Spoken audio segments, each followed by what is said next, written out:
O termo apóstolo é dado para aqueles que viram Jesus. Apostolado é aquele que andou ao lado. Apóstolo é aquele que viu Jesus.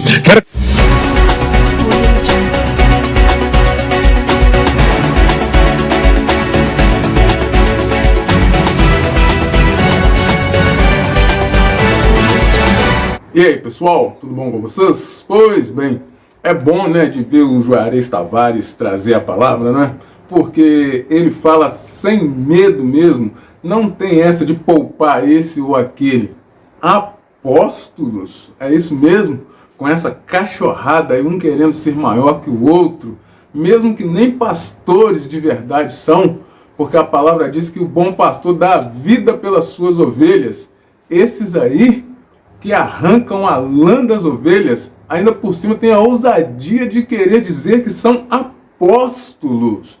Mas assistam o restante dessa pregação aí, é pequena, mas é direta, é incisiva.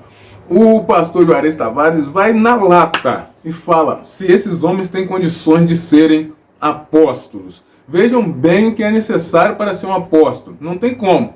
Mesmo esses aí, que não dão conta de ser nem pastores sequer. Pois bem, eu já vou pedir a você para ajudar o canal gratuitamente, deixando seu like e se inscrevendo no canal. E você que não está recebendo os vídeos, ativar o sininho das notificações para você receber todos os vídeos que eu faço aqui. Em troca, vou deixar para você um link no primeiro comentário para você aprender a ganhar dinheiro direto da sua casa usando apenas o seu celular. É isso mesmo. Usando apenas o seu celular. Você não vai gastar nada, não vai pagar nada. Entra lá no link e confira para você ver. Bom, dito isso, vamos para o restante da pregação aí, onde o o pastor de verdade descasca esses apóstolos aí da Shopee, esses apóstolos do Paraguai. Veja isso. Jesus nasce, é anunciado, nasce em Belém, levado para Nazaré, criado na casa de Maria, na casa de José. Jesus cresce dentro de um contexto geográfico e social no norte de Jerusalém. Jerusalém é uma junção de palavras. Jeru é um sufixo, Salém é um prefixo. Jeru é uma cidade. Jeru é cidade, Salém quer dizer paz, Jerusalém quer dizer cidade da paz. Daqui a pouco começa a pregar. A Bíblia diz que Jesus nasce em Nazaré. Jesus é criado em Nazaré. Nazaré está no norte de Jerusalém. Jesus sobe de Nazaré para cumprir a profecia. Ele vinha de uma terra seca, que não tinha aparência e nem formosura. Ele vem do norte. Quando ele sobe do norte, Jesus começa a fazer milagres. O primeiro milagre que Jesus faz é em Canaã da Galileia, transformando a água em vinho, no Evangelho de João, no capítulo 2. O segundo milagre, Jesus prega para Nicodemos, no Evangelho de João, capítulo 3. O terceiro milagre, Jesus fala com a mulher samaritana, próximo ao poço de Sicar, e diz para ela que ele é a fonte de água viva.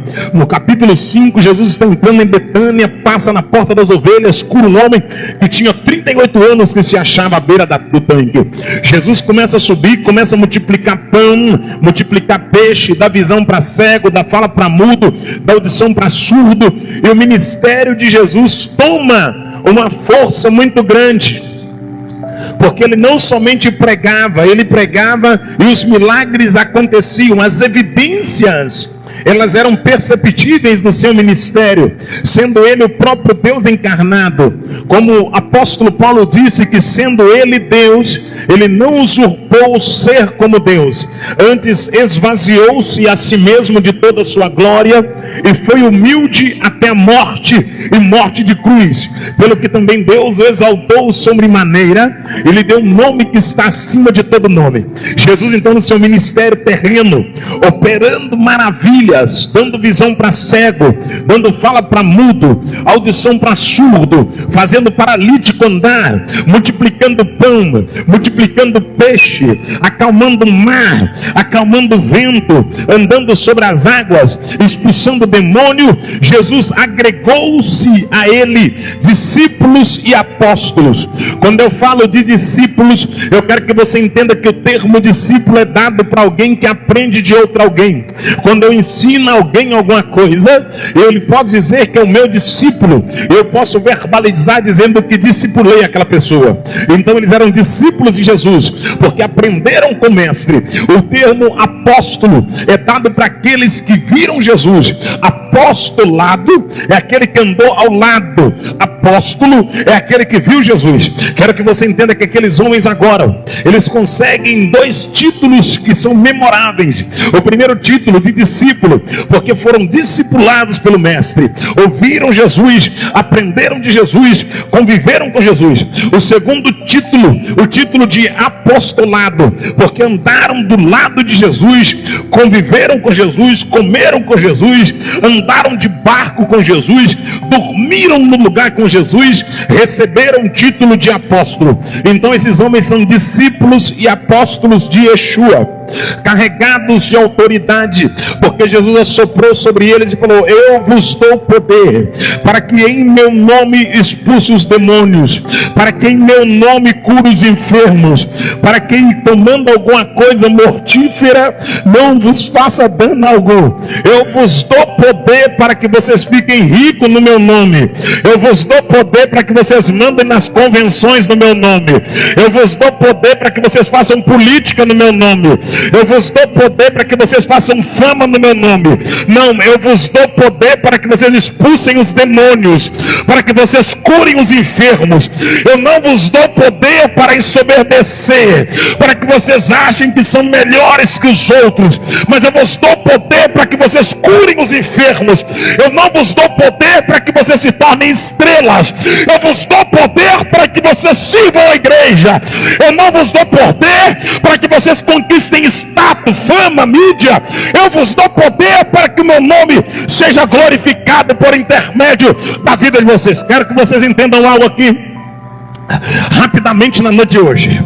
Eu quero que você entenda que Jesus delegou poder para aqueles discípulos e apóstolos. Quando se fala de apóstolo, é algo que dá um nó na minha cabeça, porque Paulo é considerado apóstolo porque ele viu Jesus caminho de Damasco. Paulo disse: se eu não sou apóstolo para outro, para vós outros sou, ó Corinto, ó glória. Não vi eu o Senhor no caminho de Damasco. Então eu entendo que apóstolo é quem viu Jesus. Apóstolo é quem conviveu com Jesus. Só que o pessoal não tá mais contentando em ser pastor.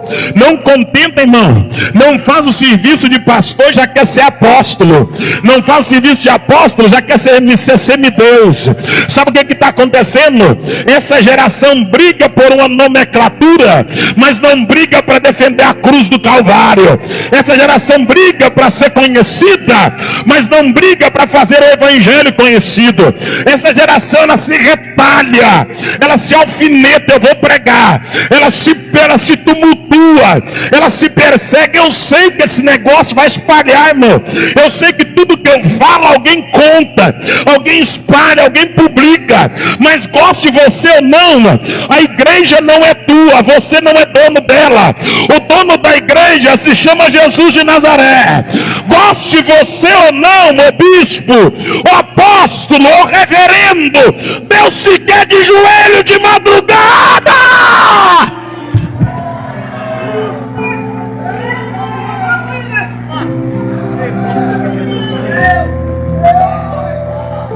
Aleluia, aleluia, aleluia, aleluia, glória a Deus, aleluia, aleluia, aleluia. Sabe, querido, Jesus deu poder para ele. Jesus falou: eu vos dou poder. Eu vos dou poder para ungir a rosa. Eu vos dou poder para ungir a vassoura. Eu vos dou poder para poder ungir envelope. Eu vos dou poder para dar óleo ungido. Eu vos dou poder para ungir chave de carro. Eu vos dou poder para ungir casa. Eu vos dou poder para ungir carteira de habilitação. Não, eu vos dou poder para que cure os enfermos, para que expulse os demônios.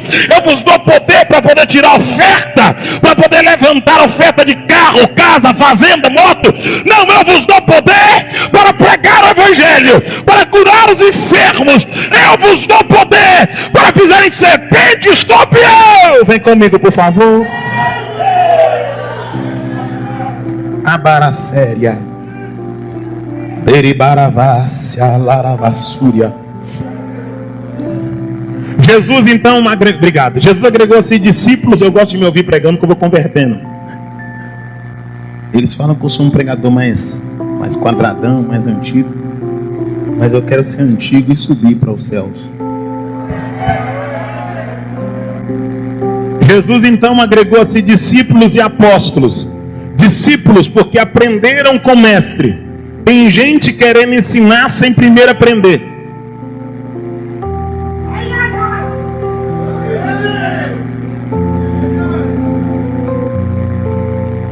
Deixa eu falar, né? Eles eram discípulos e apóstolos. Discípulos porque aprenderam com o mestre. Apóstolos porque andaram com o mestre, conviveram com o mestre, construíram um relacionamento interpessoal com Jesus. Jesus tinha empatia por eles e eles tinham empatia por Jesus. Jesus se identificou com eles e eles aceitaram a doutrina de Jesus. Tanto que aceitaram a doutrina de Jesus, que eles falavam como Jesus, eles vestiam como Jesus, eles andavam como Jesus. Quando Jesus estava no Getsemane orando, e quando foi ser preso por indicação de Judas, o tesoureiro, Jesus estava naquela última oração. Quando os soldados romanos chegaram para manietar o mestre, eles não conseguiram reconhecer quem era Jesus, porque os discípulos vestiam igual mestre, os discípulos falavam igual mestre, porque geralmente é assim, você fala igual quem te influencia, você veste igual quem te influencia. Se a piriguete te influencia, você veste igual ela, oh glória. Se a fanqueira te influencia, você veste igual ela. Se a mulher do mundo te influencia, você anda igual ela. Se quem te influencia é o jogador de futebol, você anda igual ele. Se quem te influencia é o pagodeiro, você anda igual ele. Mas se quem te influencia é a Bíblia, você anda igual a Bíblia, oh glória. Se quem te influencia é a palavra, você veste igual a palavra, você fala igual a palavra, oh glória. Sabe por que tem crente tatuando? Porque quem manda na vida dele é o mundo, porque o mundo influencia, porque o mundo molda o caráter dele. Você já viu como é que a gente é mundano?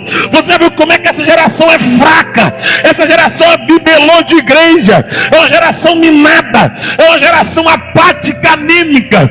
Se eu pregar tudo que Deus manda, essas cadeiras ficam vazias. Se eu pregar tudo que Deus manda, as igrejas me proíbem de entrar. Se eu pregar tudo que Deus manda, as convenções fecham, abrem o braço e falam: aqui ele não prega, aqui ele não fala. Se eu começar a falar de igreja sendo deixada de pai para filho, se eu começar a falar de adultério no altar, de prostituição, de imoralidade, de pilantragem, não me aceitam. Essa geração, ela não suporta a verdade, ela não suporta ela não suporta a palavra. Eu quero que você entenda algo aqui. Essa noite você não vai colocar dedo de profeta em ninguém. Essa noite você não vai agarrar nos vincos. Essa noite você não vai rodopiar, não vai plantar bananeira. Essa noite você não vai correr de um pé só.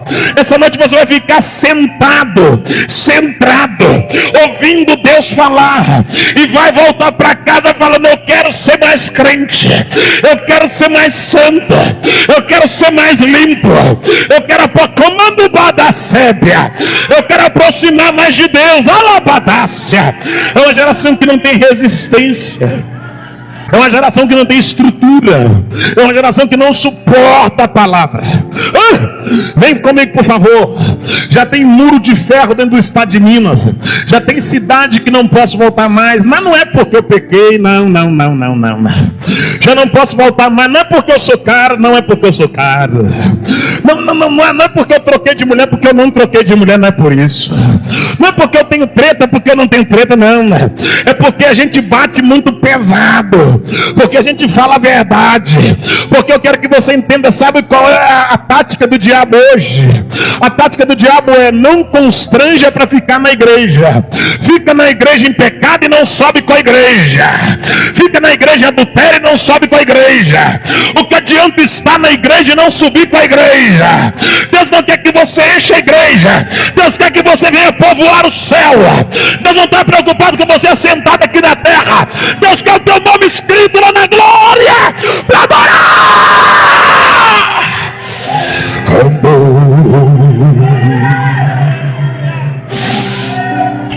também.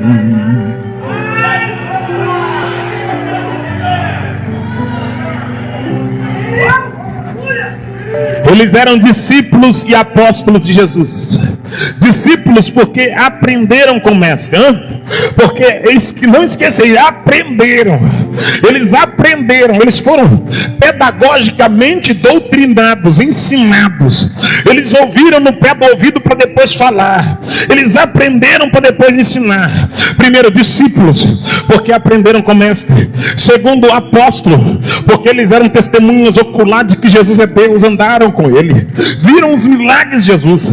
Esses homens que se tornaram discípulos e apóstolos de Jesus Cristo, que receberam poder de Yeshua, quando ele assoprou sobre eles receberam poder para poder pregar o evangelho, receberam poder para poder anunciar o reino, para colocar em liberdade os cativos. Certa feita os discípulos voltaram gavando,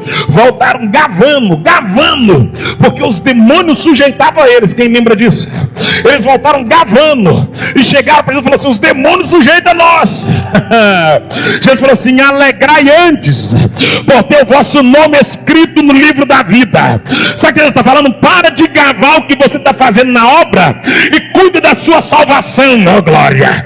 Para de gavar o que você está fazendo e cuida para você não perder gente. Por que dá essa bobeirada? Por que dá essa palhaçada?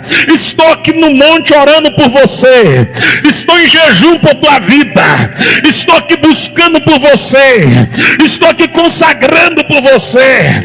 Irmão, por que essa palhaçada? Estou aqui no aeroporto tal, estou aqui tomando um açaí com o missionário tal. Vai ler a Bíblia, vai orar, vai buscar Deus. Para de fazer turismo com o dinheiro da obra, para de desfilar na América com o dinheiro da igreja, para de ostentar com o dinheiro da Bíblia. Deus é santo, a casa vai cair, Deus vai passar a igreja limpo, vai vir o juízo sobre a igreja.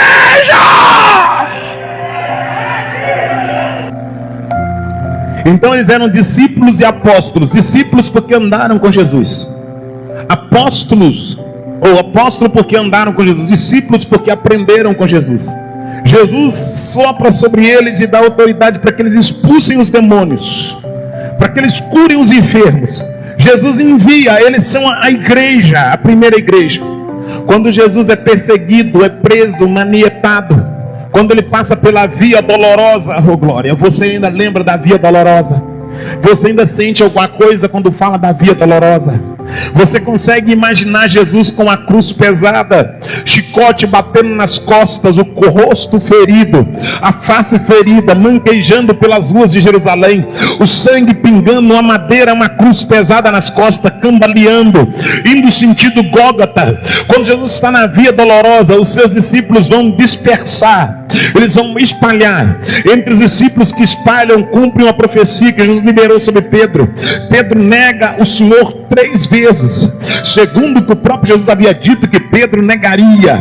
A Bíblia diz que Jesus agora é morto, é crucificado, é morto, é sepultado num sepulcro virgem, dotado por José de Arimateia. José de Arimateia era um bom político da época. No 3º dia, as Marias vão até o túmulo para poder ungir o corpo com um coentro. E quando elas estão indo até o túmulo, elas falam: quem há de nos remover a pedra? Porque a pedra é muito grande. Mas quando elas chegam, a Bíblia diz assim: a pedra já estava removida, oh glória, e o anjo estava sentado sobre a pedra, oh glória. E elas dizem: jardineiro, levaste o corpo de Jesus. E quando elas estavam lamentando com o anjo, Jesus verbaliza e diz: mulher, porque buscai entre os mortos aquele que vive? Eu já ressuscitei, como diz as escrituras. Volta e anuncia. Ela sai correndo, entrando na cidade, dizendo que Jesus está ressuscitado. A Bíblia diz que Jesus agora 3 dias leva para voltar no corpo físico na terra de Jerusalém. Passados 3 dias, Jesus aparece uma vez mais para passa pela parede para testificar para Tomé. A mão furada, o lado aberto, a cabeça marcada, o corpo marcado pelo chicote. Tomé e os discípulos estão dentro da sinagoga reunidos, possuídos de tristeza, porque o mestre havia sido preso e executado. 2 discípulos caminho de Emaús, um chamado Cleópatra, já tinha tido a experiência de ver Jesus caminho de Emaús. Jesus aparece para os 2 discípulos caminho de Emaús primeiro e diz para ele: de que tratais pelo caminho? E eles falaram: porventura és tu peregrino em Jerusalém? Porventura tu não sabe a respeito de Jesus de Nazaré, varão valoroso, poderoso em obra? Nós achávamos que ele ia redimir Jerusalém, mas já faz 3 dias que ele morreu. Alguém diz que ele ressuscitou, mas nós nada vimos. Jesus olha e diz: ó nércios e tardos de coração para compreender o que diz a Escritura acerca do Filho de Deus.